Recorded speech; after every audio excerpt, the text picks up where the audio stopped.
प्रभु श्री राम है, आपने उनके लिए गाना बना दिया। जो राम को लाए हैं हम उनको लाएंगे। बताइए आप, यहाँ पर बैठा हुआ कोई व्यक्ति क्या इस हैसियत में है कि वो राम को ला सकता है? नहीं, भगवान श्री राम हम सबको लेके आए हैं। भगवान इंसान को लेके आता है, कोई इंसान भगवान को नहीं ला सकता। और आप 1925 की संस्था है, 100 साल हो गया, 100 साल पुरानी संस्था है, वहां से निकले आप।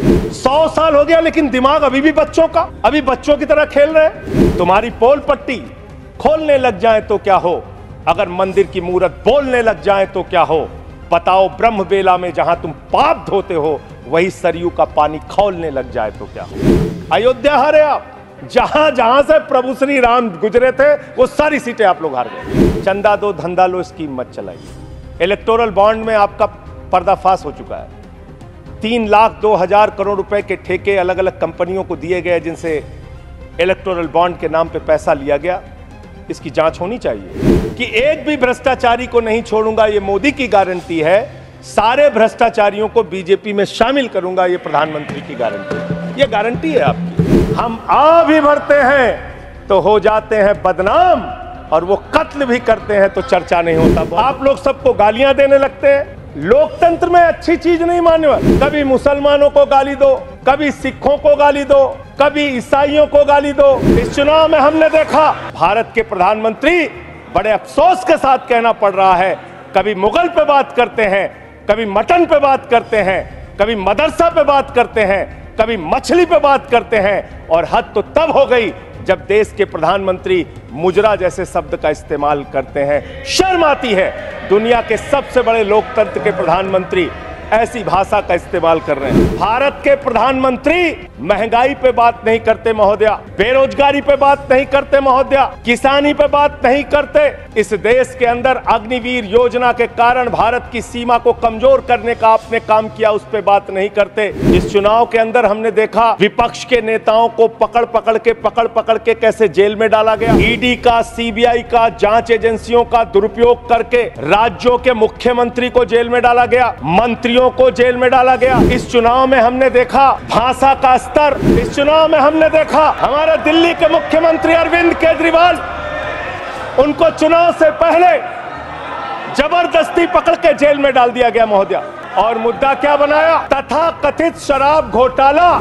आज मैं आपके सामने इस सदन में बताना चाहता हूं महोदया, शराब घोटाला किसने किया, यह जानकारी पूरे देश को होनी चाहिए।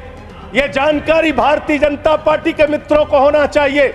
ये भारतीय जनता पार्टी के नेता, देश के प्रधानमंत्री को भी होना चाहिए।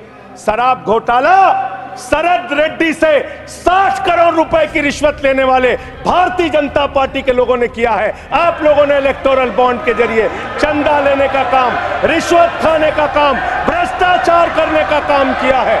शराब घोटाला तुमने किया है। शराब घोटाले की बात करते हैं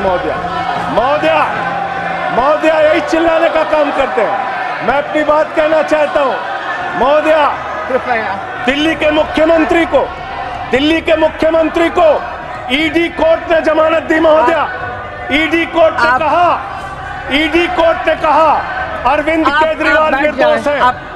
महोदया, ये रिश्वतखोर लोग हैं, ये रिश्वतखोर है, ये बेईमान है, ये भ्रष्टाचारी है महोदया, भ्रष्टाचारी है। आप बैठिए। भ्रष्टाचारियों को बोलने की हैसियत नहीं होनी चाहिए महोदया, ये भ्रष्टाचारी है, आप बैठिए।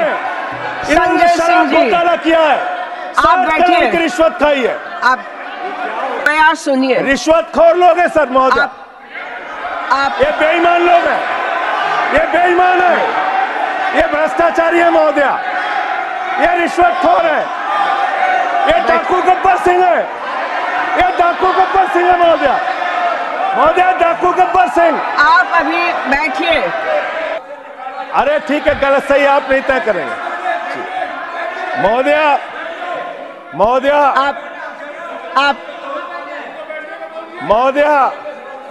भाजपा के मित्र हमारे नाराज हो गए महोदया। सच सुनने के बाद नाराजगी होती है महोदया। आप क्या करना चाहते हैं? मैंने अटल जी का भाषण सुना मानवर, उन्होंने कहा दुर्भावना से राजनीति नहीं होती, बड़े दिल से राजनीति होती है, बड़े मन से राजनीति होती है। बड़े मन की राजनीति करना सीखिए। ऐसे विपक्ष के लोगों को टारगेट करना ठीक नहीं है। ये अच्छी राजनीति नहीं है आपकी।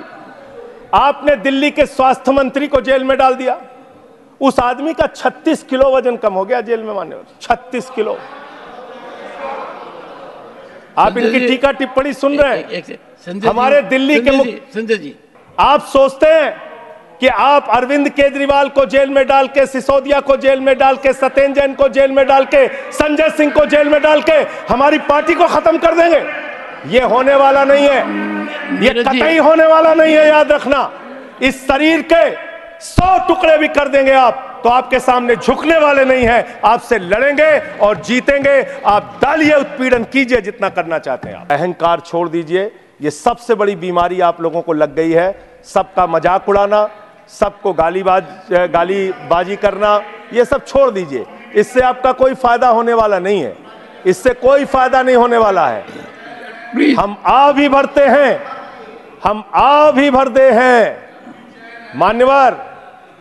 और पता नहीं कौन आपको सलाह देता है, किस गलतफहमी में आप लोग रहते हैं। मैं आपके लिए भी कह रहा हूं और इधर जो बैठे हैं उनके लिए भी कह रहा हूं, जब जो पार्टी सत्ता में रहेगी, अगर विपक्ष के लोगों को जेल में डालेगी, उस पार्टी का सत्यानाश होगा। अपने नेताओं को बता देना, अपने नेताओं को बता देना। आप इस गलतफहमी में मत रहना। आपने नारा दिया 400 पार, 400 पार, 400 पार। Not a good habit. 400 पार का नारा आपने दिया, आपकी 240 सीट आई। स्पष्ट बहुमत कहां है?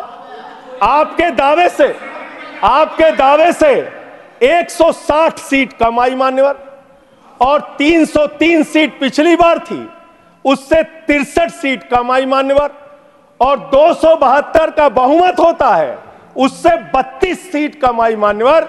आपको सोचना होगा, विचार करना होगा, अपनी कमियों की समीक्षा करनी होगी। और आपकी कमियां क्या है? आपकी कमियां आपका अहंकार है। जब व्यक्ति अहंकार में होता है तो उसको कुछ दिखाई नहीं पड़ता मान्यवर। रावण भी अहंकार में था, उसने लगा प्रभु श्री राम वनों में रहने वाले, जंगलों में रहने वाले, वो मेरा क्या बिगाड़ पाएंगे। लेकिन भालुओं की, बानरों की सेना बनाकर लंका को आग लगाने का काम प्रभु श्री राम ने किया, रावण का नाश करने का काम प्रभु श्री राम ने किया। उस अहंकार का भी नाश होगा। और आप पता नहीं क्यों रिजल्ट को समझ नहीं पा रहे।